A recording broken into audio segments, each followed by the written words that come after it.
বানিয়াচং থেকে লক্ষ্মীর বাওর অর্থাৎ এখানের মানুষের ভাষায় বলা হয় হর্তির জংলা প্রবেশ করতেই আপনার কে স্বাগতম জানাবে এই গাছটা। বাট বিভিন্ন ঋতুতে এটার বিভিন্ন রূপ ধারণ করে এবং মূলত এটার বর্ষাকালে মানে ফাল্গুনের পরেই মূলত তার মূল সৌন্দর্যের প্রকাশ পায়। বাট এইখানে একটা ভাইরাল ছবি আছে এবং দারুণ একটা ছবি।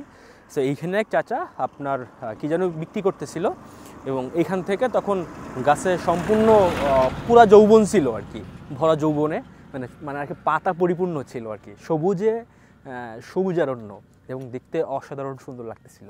সো চলেন এখন আমরা যাব হর্তির জংলা লক্ষ্মীর বাওর।